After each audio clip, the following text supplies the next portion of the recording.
Olá, sou Gilberto Barbosa e está começando mais um programa Missão Mundo. Hoje vamos conhecer a MEVA, Missão Evangélica da Amazônia. Você vai conhecer o nosso irmão Milton Camargo, que nos apresentará esse projeto missionário que tem acontecido ali na região norte do país há muitos anos. Fique comigo aqui. Missão Mundo, com Gilberto Barbosa. É um prazer estar com você mais uma vez neste programa Missão Mundo. Hoje vamos conversar com esse querido irmão Milton Camargo, que está lá em Boa Vista, em Roraima. E está bem quente lá, ele já falou isso aqui para mim nos bastidores do programa, temperaturas elevadíssimas, mas com muita alegria ele falará conosco aqui no nosso programa de hoje. Que Deus te abençoe, abençoe a sua família. Em nome da equipe do programa Missão Mundo, eu estou cumprimentando você e toda a sua família. Dá tempo ainda de você avisar que o programa Missão Mundo, a edição de hoje, já está no ar. E eu quero ler um trecho da Palavra de Deus com você, que se encontra no Evangelho segundo João, no capítulo de número 4, aquele encontro maravilhoso que o nosso Senhor Jesus teve com a mulher samaritana. Depois dele ter conversado inicialmente ali nas primeiras perguntas, perguntando para a mulher da água da vida, afirmando ele ser a água da vida, até que ele vai conversar com ela questões ligadas à adoração. E eu leio então aqui a partir do verso 21 as palavras do Senhor Jesus. Disse-lhe Jesus: Mulher, podes crer-me que a hora vem, quando nem neste monte, nem em Jerusalém adorareis o Pai. Vós adorais o que não conheceis. Nós adoramos o que conhecemos, porque a salvação vem dos judeus. Mas vem a hora, e já chegou, em que os verdadeiros adoradores adorarão o Pai em espírito e em verdade, porque são estes que o Pai procura para seus adoradores. Deus é espírito, e importa que os seus adoradores o adorem em espírito e em verdade. Eu sei, respondeu a mulher, que há de vir o Messias, chamado Cristo.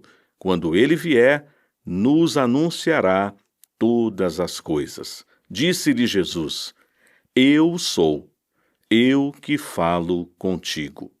Neste diálogo, então, Jesus está conversando com essa mulher, discriminada por conta da sua própria vida pregressa, mas ela estava indo retirar a água no poço no horário mais improvável, para não ter contato com ninguém, mas Jesus estava ali para lhe oferecer a água da vida.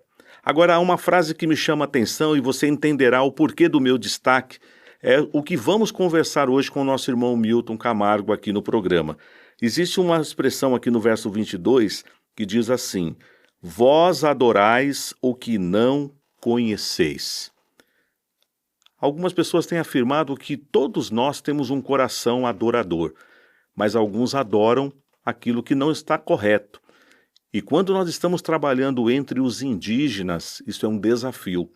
E o nosso irmão Milton vai compartilhar conosco um pouco disso, como trabalhar a questão da religiosidade, da espiritualidade, com povos que às vezes têm outros hábitos ou buscam outras formas de adoração. Por isso, você não pode sair daí e participar do programa Missão Mundo até o fim. Que Deus te abençoe nesta breve reflexão. Eu quero então apresentar a você neste momento o nosso irmão Milton Camargo. Ele está aqui representando a MEVA, a Missão Evangélica da Amazônia. Ele vai contar um pouco da sua história, vai compartilhar os desafios desse ministério que acontece ali no extremo norte do nosso país, na região amazônica. Meu irmão Milton Camargo, uma alegria ter você aqui no programa. Seja bem-vindo. Em nome do programa, da equipe e da Luz para o Caminho, nós agradecemos a sua participação. Muito obrigado, é um prazer, uma honra poder participar do programa. E eu já tenho bastante experiência aqui no norte do Brasil. Estou há 45 anos trabalhando com a Missão Evangélica da Amazônia. Eu sou paulista de Marília, no interior de São Paulo, casado com a Márcia, que era daquela região, de Oswaldo Cruz. A Márcia fazia o segundo ano de arquitetura na Faculdade Estadual de Minas Gerais. Federal de Minas Gerais. E eu estava tentando o vestibular de medicina. E a minha vida no interior de Marília foi uma vida muito tranquila. Meus pais eram crentes, fiéis ao Senhor. Cresci conhecendo o Evangelho, que foi uma grande oportunidade, um grande privilégio. Mas a minha vida não estava voltada para o trabalho missionário, nem pastoral. Eu queria seguir o meu próprio projeto de vida. O trabalho missionário não estava de forma alguma fazendo parte dele. Uhum. Eu jogava basquete no time da cidade, estava me preparando então para o vestibular de medicina, até que Deus, num acampamento, me chamou de uma forma tão clara, tão inequívoca, que o meu rumo de vida mudou completamente. E eu agradeço a Deus por isso, porque depois de 45 anos, se eu pudesse voltar, eu faria de novo a mesma coisa. Porque tem sido fascinante, né, viver, servir ao Senhor, especialmente nessas regiões aqui mais distantes do nosso país, entre os povos da floresta. Meu irmão, e você então nem ingressou na faculdade, porque então foi aprovado no vestibular, mas foi nesse mesmo contexto que veio o chamado, e aí você então foi na direção do Senhor e não cursou o curso de medicina. Exatamente, eu estava naquele acampamento, Palavra da Vida, naquela semana, muito desanimado, por sinal, porque eu também prestei vestibular na minha cidade, lá em Marília, e por uma série de fatores eu não consegui entrar. Uhum. Mas em Campinas, onde a concorrência era muito maior, eu fui aprovado, mas antes que chegasse a notícia que eu fui aprovado, eu tinha feito essa decisão ao lado do Senhor, né, de servi-lo, e quando veio a notícia, né, eu tinha alguns dias para fazer a matrícula, mas graças a Deus eu não fui. E o caminho foi totalmente outro, e eu agradeço muito a Deus por isso. Dentro ainda da sua história, meu irmão, você relatou para nós fora do ar que você tem até membros da sua família ligado ao mundo dos esportes. E conta um pouquinho para nós quem era ele e também, né, eram servos de Deus, os seus avós, um pouco da sua família. Então, o meu nome é Milton D. Camargo César, e colocaram um sobrinho, né? Um nome tão bonito, por causa de um tio famoso na área esportiva. Meu tio era diretor esportivo da Rádio Tupi de São Paulo, equipe 1040, e na época do futebol ainda, dos gloriosos tempos da nossa seleção, os jogos eram transmitidos ainda pelo rádio, e meu tio era diretor dessa rádio, que tinha bastante audiência e tinha uma penetração muito grande, né, no Brasil todo. E os meus avós eram crentes também, os meus pais, o meu tio Milton. Eu cresci nesse ambiente, né? Foi uma grande bênção, porque eu conheci o Evangelho desde pequeno, embora não pudesse imaginar o que iria acontecer comigo, né? Uhum. Os meus planos, meu de vida era exatamente isso, né? Estudar medicina, talvez morar numa cidade pequena, eu nunca gostei de cidades grandes, gostava de fazendas, de cidades menores, e para a minha vida nesse rumo, mas graças a Deus ele se mudou. E como foi que você conheceu a sua esposa, a Márcia, né? Eu sempre brinco que eu encontrei num acampamento Palavra da Vida que ela ficou perdidamente apaixonada por mim. Eu ia perguntar para ela se ela estivesse aí ao seu lado, para confirmar. Ainda bem que não vai, mas nós começamos um namoro de acampamento, se tornando mais sério, e naquela semana ela estava na mesma reunião que eu. Eu tive uma conversa muito romântica com ela, porque eu falei o seguinte: olha, Márcia, Deus está me chamando para trabalhar com os povos indígenas do nosso país. Eu não sei para onde eu vou, mas se você quiser ir comigo, se vocês quiserem ir comigo, ótimo, vai ser muito bom. Mas se não, nosso namoro termina agora. Foi muito romântico. Mas ela não, eu torcia para que ela falasse o que ela falou, né? Que Deus, ela sabia que eu estava nessa história e que ela iria comigo para onde eu fosse. Então foi algo de Deus mesmo, e a família da Márcia, o pai dela era médico e em Poços de Caldas, tinha uma vida muito tranquila, mas acabamos morando na selva, numa casa bem diferente do que nós tínhamos, né, nas nossas famílias, e começamos ali na selva, no nosso trabalho, no nosso ministério. Podemos afirmar que aquele voto de Ruth para Noemi se aplica aí, né? Onde queres que tu fores, irei eu também, né? Como a nora falou para a sogra, mas no caso aí foi a namorada, a noiva, falando para o noivo, né? Verdade. E foi muito sério também, né? Porque, na verdade, nós partimos de um lugar completamente Sim, estranho para nós, um lugar que não conhecemos nada, uma língua completamente diferente, um trabalho transcultural com um grupo ainda isolado.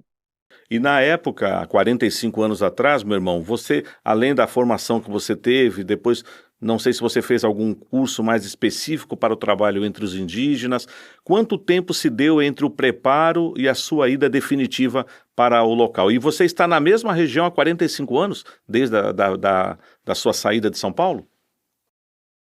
Isso, 45 anos desde que eu cheguei aqui, em 17 de abril de 1980, mas desde aquela noite, aquele chamado, daquilo que Deus me colocou para fazer, eu tive 4 anos de preparo no seminário, depois metodologia linguística, sobrevivência, antropologia, e nós viemos então, depois desses 4 anos para cá. Amém.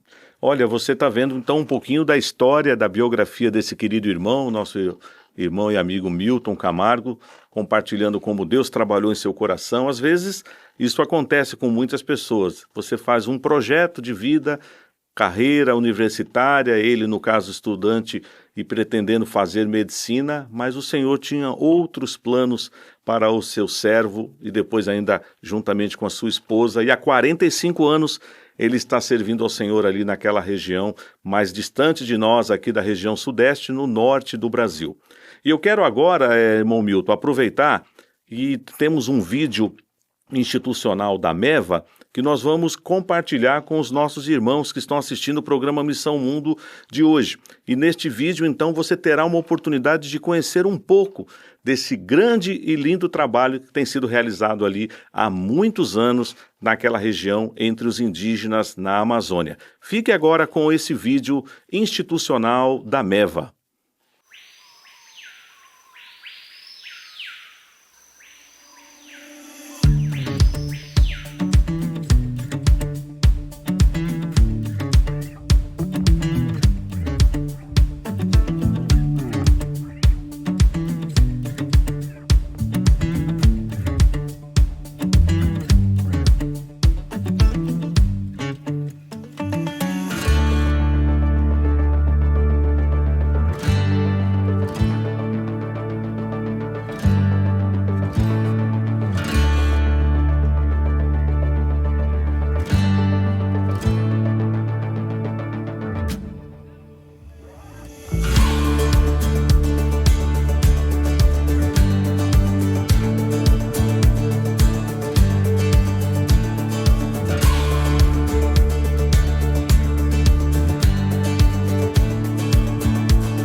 Você acabou então aí de ver esse vídeo onde você teve a oportunidade de conhecer um pouquinho mais da MEVA, Missão Evangélica da Amazônia. Mas vamos continuar conversando aqui com o nosso irmão Milton Camargo, que poderá até aprofundar alguns detalhes, além do que já foi apresentado a você através desse vídeo.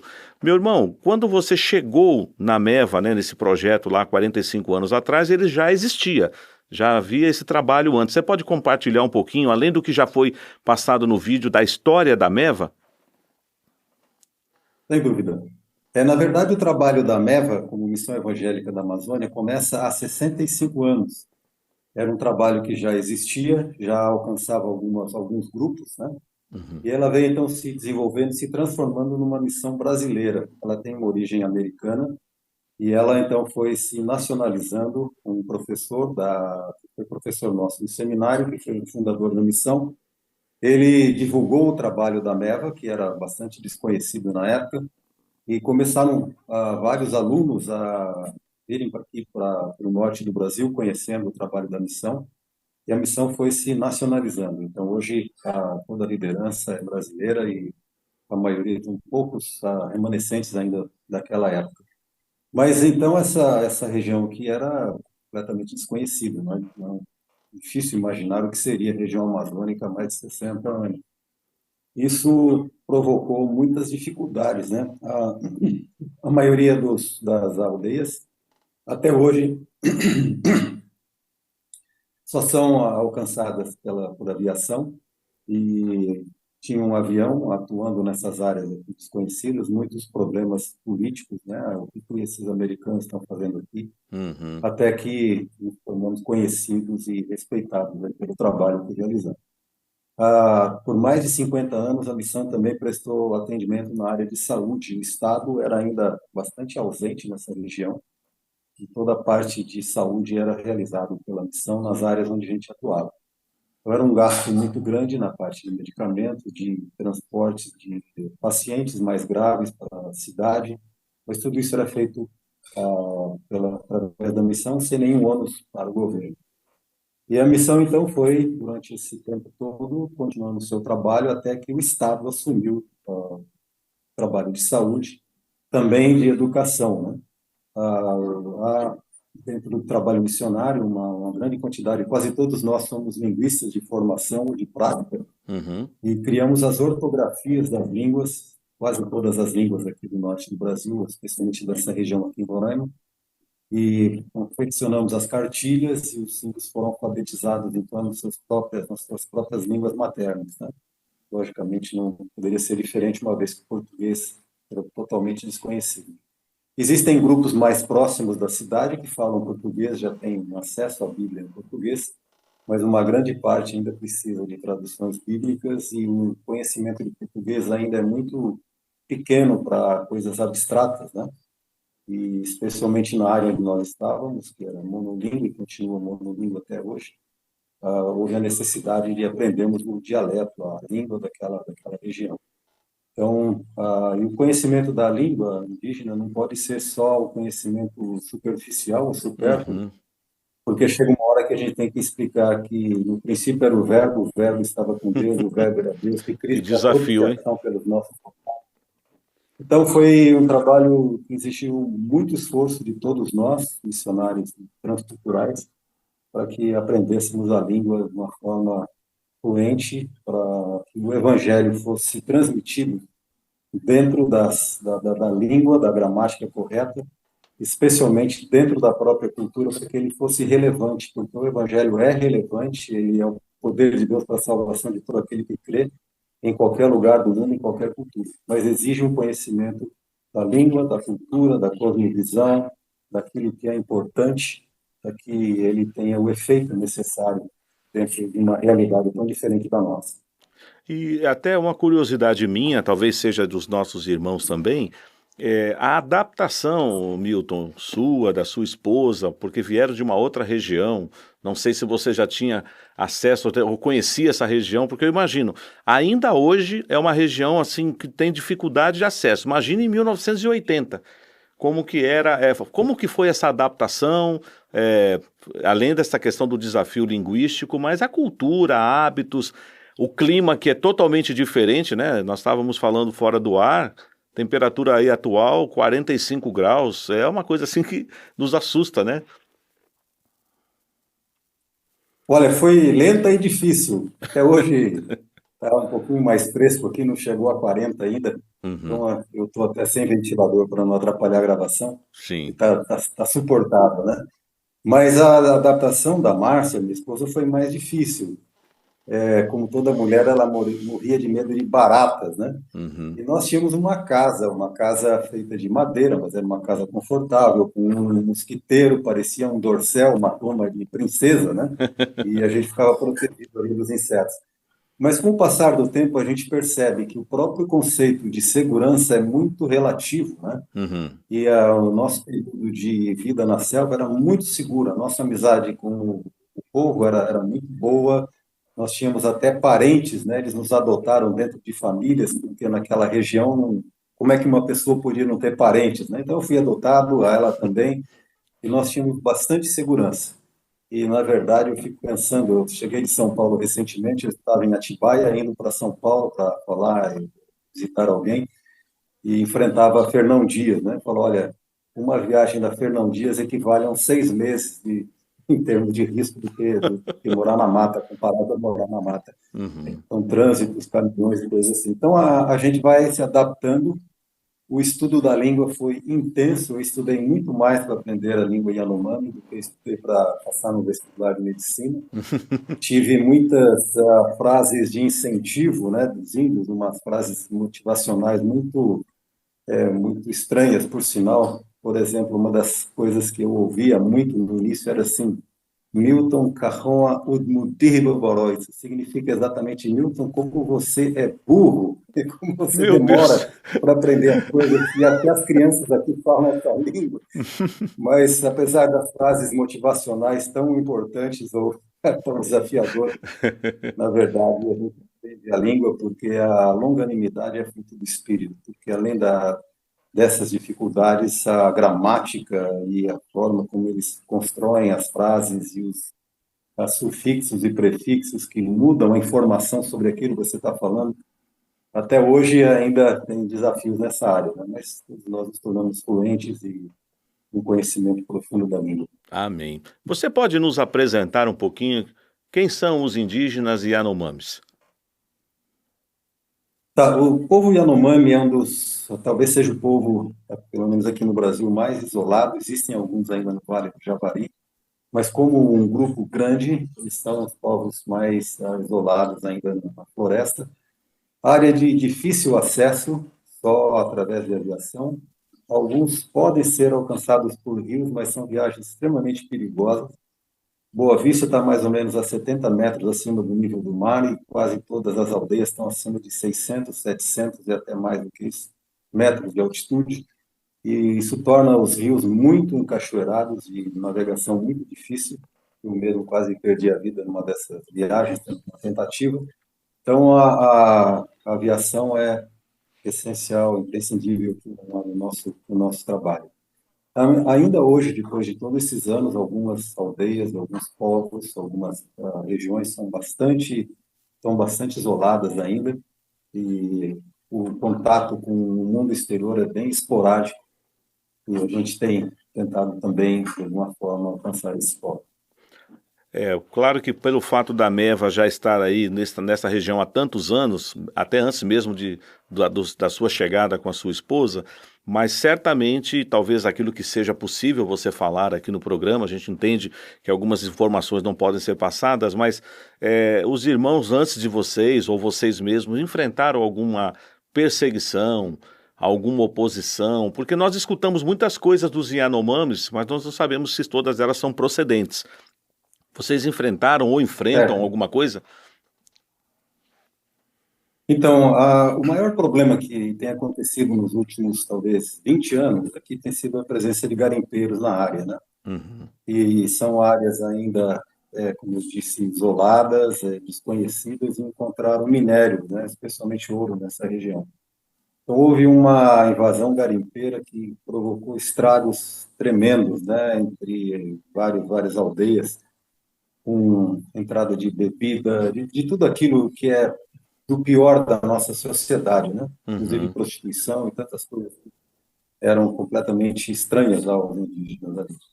E mais do que isso, a cultura Yanomami, se você dá alguma coisa, o fato de você doar alimentos ou qualquer coisa, imediatamente te identifica como uma pessoa boa. E no início, os garimpeiros deram muitas coisas para eles, né, de arroz, de comidas, inclusive bebida. E eles falaram: olha, esse pessoal é muito bom. Depois aconteceram vários conflitos, muitas mortes, e até hoje mesmo, com as operações, né, de retirada de garimpeiros, o movimento garimpeiro continua. Uhum. E nós, como missão, também passamos com dificuldades por esse período. Estamos num período de exceção agora, os nossos missionários estão fora da área, mas, logicamente, por outras razões, estamos aí batalhando, procurando os meios legais, né, de retorno ao nosso trabalho. Eu vou deixar uma pergunta aqui no ar para você responder depois do nosso break, que é a seguinte. Eu comentei na leitura que eu fiz, né, de João capítulo 4, ali naquele diálogo de Jesus com a mulher samaritana. Claro que o contexto era outro, Jesus estava falando exatamente aquela questão, qual era o verdadeiro local da adoração, se lá no Monte Gerizim, se em Jerusalém, mas ele usou uma expressão assim: vós adorais o que não conheceis. É quando o evangelho é anunciado para povos que estão totalmente isolados e que devem ter as suas crenças, algumas questões que eles desenvolveram. Você vai me responder isso depois do intervalo, mas como se dá essa aproximação, além da dificuldade linguística, para traduzir um versículo, como você falou, mas para trabalhar essa questão da religiosidade deles? Então você vai me responder isso depois do nosso intervalo, tá bom, meu irmão? Vamos fazer um intervalo e nós voltamos já já.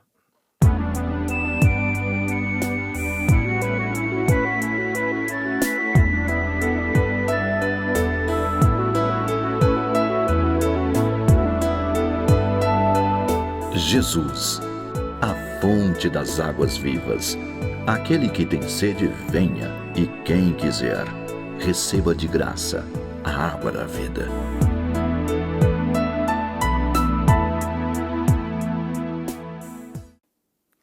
Estamos de volta com o programa Missão Mundo, hoje conversando com o nosso irmão Milton Camargo, da MEVA, Missão Evangélica da Amazônia. Na primeira parte do programa, ele compartilhou um pouco da sua história, da sua biografia, da maneira como o Senhor o chamou para esse trabalho, juntamente com a sua esposa Márcia, e estávamos conhecendo um pouquinho do trabalho entre os Yanomamis, aquele povo indígena naquela região ali, bem no extremo norte do nosso país. No programa, no bloco anterior, melhor dizendo, eu fiz uma pergunta ao nosso irmão Milton, que ele vai responder agora, desta questão do impacto do evangelho ao chegar numa cultura que tem os seus hábitos religiosos. Eu até mencionei a frase do Senhor Jesus quando falava com a mulher samaritana: vós adorais o que não conheceis. E eu vou perguntar a ele agora para ele nos responder como que isso se dá numa cultura indígena, com alguns hábitos que eles podem ter e como que o evangelho é apresentado neste contexto. Meu irmão, então diga para nós como que isso acontece, como tem sido essa dinâmica. Certo, essa é uma pergunta excelente que dá a imagem para uma resposta um pouco longa, mas ela é muito importante. Pelo seguinte: primeiro de tudo, é necessário conhecer a língua. E ao mesmo tempo em que se aprende a língua, você vai tendo contato com a cultura.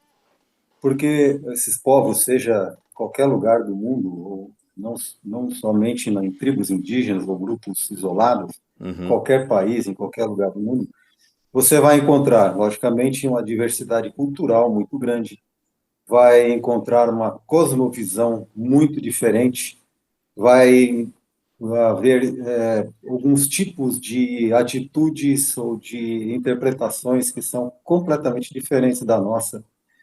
E se não fizermos isso, buscarmos entender e compreender a cultura, a gente se torna etnocêntrico ao extremo. E isso não funciona, não tem jeito, porque a relevância do evangelho ela é dentro daquela cultura, não da nossa. Uhum. Então isso leva bastante tempo para aprender. o que é relevante para eles. Por exemplo, entre o povo Yanomami, o conceito de pecado, o conceito de pecado é universal. Eles falam, olha, nós fazemos isso é errado, isso é assim. Quem é que foi falar isso para eles, né? Romanos diz que eles têm a lei de Deus gravada nos corações. Sim. Então, o conceito de adultério, de roubo, de mentira, de assassinato, de todas as questões humanas, né, a gente encontra lá também. Como eles interpretam isso é diferente. Qual é a escala de pecados, por exemplo? Para nós, na nossa sociedade, a gente começaria, logicamente, pelos pecados sexuais. Lá, Uhum. os pecados sexuais vão estar lá embaixo na lista.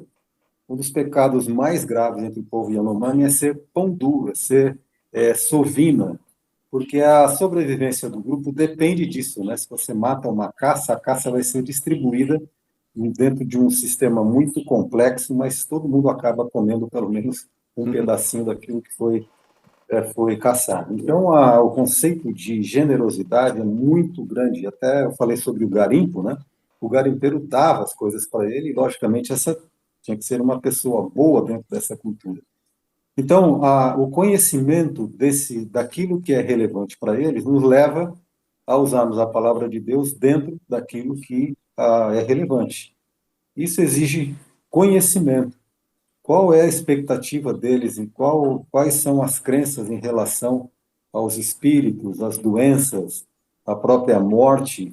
O que eles pensam sobre isso? Quais são os meios que eles encontram de resolver os seus problemas, os seus conflitos? E algumas dessas práticas são muito interessantes e são ótimas para a gente usar como uma ligação entre duas culturas, porque a cultura judaica, aquilo que Jesus viveu e aquilo que nós conhecemos na Bíblia, também não é da nossa cultura, Uhum. mas ela se tornou relevante pelo nosso conhecimento e por aquilo que fomos aprendendo com o tempo. Por exemplo, o conceito de vingança ou de reciprocidade é muito forte entre eles. Então, se alguém bate, esse que bateu vai apanhar. Não tem saída. E quando é uma coisa mais simples, não leva a tantos litígios, a tantas coisas sérias. Mas quando é uma agressão mais forte que provoca morte, Hum. vai haver mais mortes. Não tem saída. Não há um código escrito ou mesmo que esteja implícito. Sim. E é olho por olho, dente por dente. E às vezes isso acontece durante bebedeiras, durante uma festa, e vai provocar algo muito ruim dentro da própria sociedade ali. Então, o que eles fazem, às vezes, eles convocam uma reunião em que, vamos supor, alguém que adulterou, que fez alguma coisa muito séria, que vai provocar uma briga com possibilidade de morte. Os homens mais velhos, eles provocam uma cerimônia que chama bater no peito. Então, as pessoas que são envolvidas, eles nem participam, Uhum. mas os parentes do homem e da mulher, eles se batem no peito, formam duas filas, né, uma de frente para o outro, e eles vão se batendo no peito com muita força, não pode ser fraco mesmo, tem dor, tem sangue, tem sofrimento, mas a hora que todos batem, todos apanham, então a coisa está resolvida. Isso é muito interessante quando a gente pensa no sacrifício de Cristo, que custou dor e sofrimento. Uhum. E a Bíblia diz que sem derramamento de sangue não há remissão de pecados. Então a gente pode encontrar muitas coisas na cultura que mostram de uma forma mais compreensível e mais dentro daquilo que faz parte da vida deles, como que as coisas acontecem dentro dessa visão, né, de redenção, de salvação. E eles entendem isso muito bem. Então, tem práticas culturais também que vão completamente fora, né, e Uhum. que trazem muitos problemas para eles mesmos. E é um trabalho lento, né? Nós temos Sim. hoje igreja e coisas assim, mas foram frutos de muitos anos. Por exemplo, a tradução do Novo Testamento na aldeia que eu morei mais tempo, foram quase 50 anos para que fosse completada a tradução, né? E isso foi uma vitória, né? Entregamos isso há poucos anos. Sim. E imagina, logicamente a gente já tinha os evangelhos, a gente ia traduzindo e usando, né? Mas Uhum. até que a gente tivesse o Novo Testamento completo foram, na verdade, mais de 50 anos. E agora a gente tem o Novo Testamento gravado, está acessível a ele de várias formas, traduções de histórias bíblicas do Velho Testamento, então todas essas coisas são ferramentas.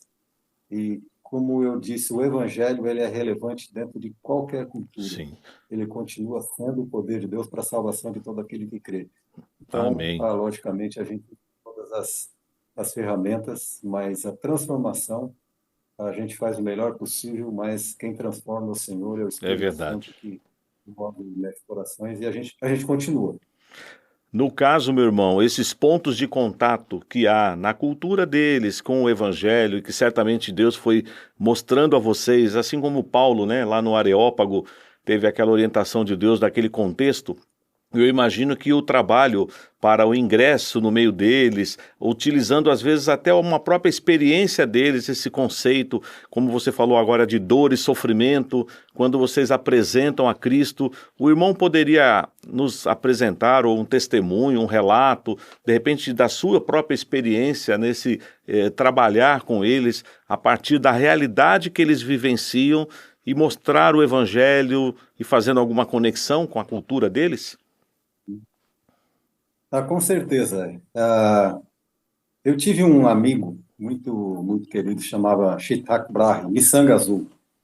E ele entendeu a mensagem do Evangelho. Ele era uma pessoa ele já era idoso, analfabeto, os velhos tinham muita dificuldade, aprendiam bastante dificuldade.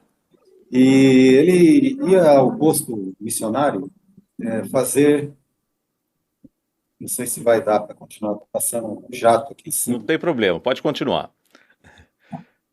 Então ele ia ali no posto missionário, né, nas nossas casas, e ele sempre estava orando comigo, sempre falando de coisas espirituais com uma profundidade impressionante. E eu, às vezes, pedia para ele falar, olha, vamos fazer um culto no domingo, você podia trazer uma palavra, só falar da sua experiência. Uhum, Eu me lembro de um dia ele falando, ele disse o seguinte, olha, o caminho de Deus é um caminho muito bom. O caminho do inimigo é muito ruim.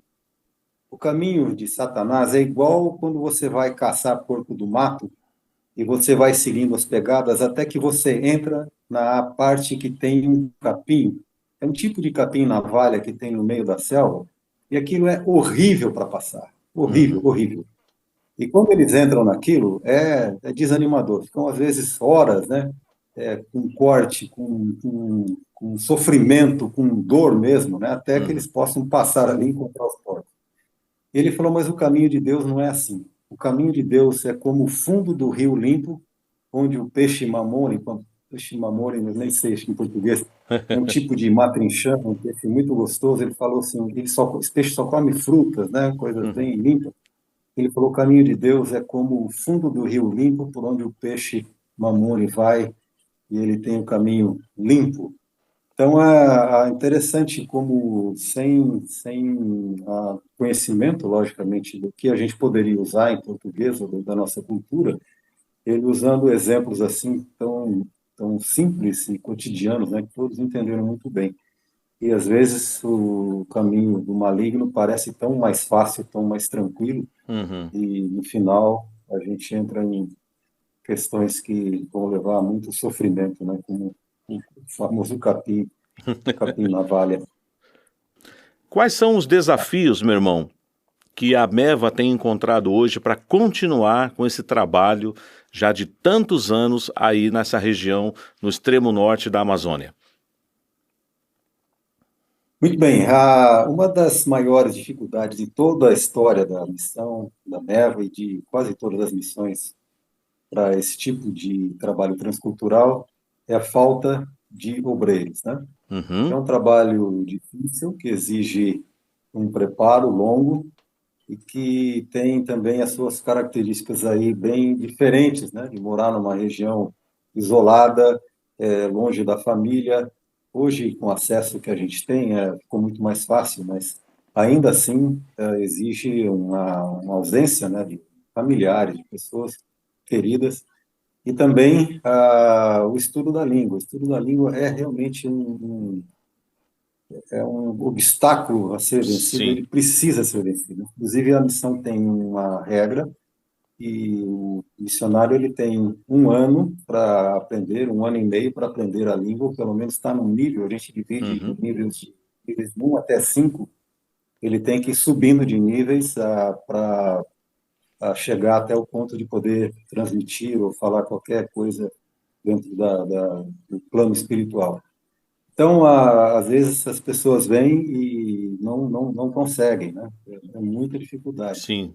Tem também doenças tropicais, e essas doenças são bastante comuns nessa região, e são várias áreas que trazem dificuldade.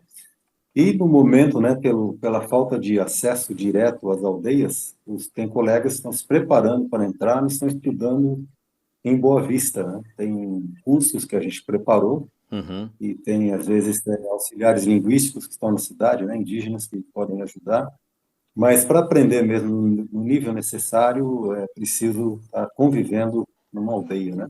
Sim. Então, nós já estamos há mais de 1 ano fora delas e orando para que Deus permita a nossa volta de uma forma bem legalizada e com a liberdade que a gente sempre teve. Os indígenas têm pedido insistentemente, né? Porque a gente cuidava de escolas também, o relacionamento nosso com eles não era um relacionamento de funcionários ou de qualquer coisa, era um relacionamento familiar. A gente Sim. conhece todos eles, os familiares todos, e eles mandam muitas cartas, né, para as Olha autoridades, só. e a gente tem esperado resposta para essas cartas e uma mudança naquilo que seja preciso.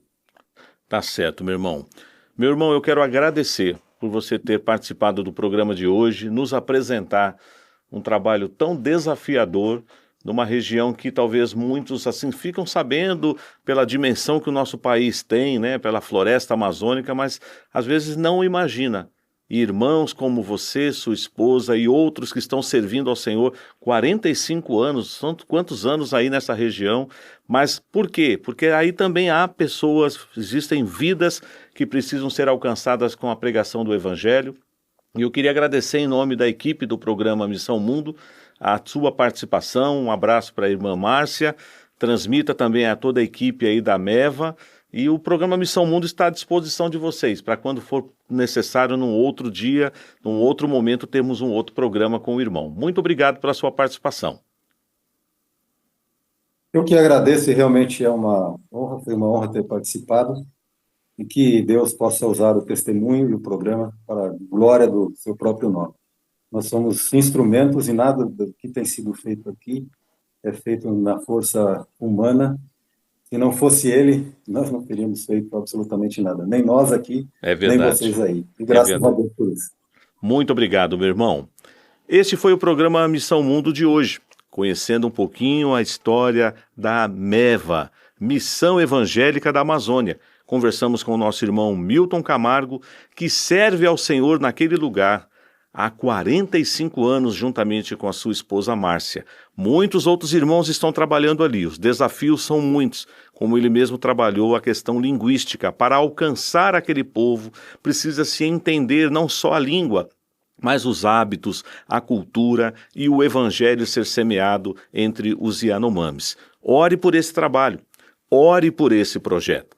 Se você gostou do programa de hoje e quer rever este programa e assistir a outros, você pode acessar o canal do YouTube da Luz para o Caminho, youtube.com/Luz para o Caminho. Você também nos escuta na Rádio da SAF e na Rádio Pense Bem, da Sexta Igreja Presbiteriana de Uberlândia, ou, se preferir, na sua plataforma de podcast favorita. Que Deus abençoe você e a sua família, divulgue o programa Missão Mundo, divulgue essa programação, todo o trabalho que é realizado pela Luz para o Caminho e, querendo Deus, eu te espero no próximo programa. Um forte abraço. Missão Mundo. Apresentação Gilberto Barbosa. Produção Cornélio Martins. Coordenação Jaider Silva. Direção Arthur Mendes. Realização Luz para o Caminho, lpc.org.br.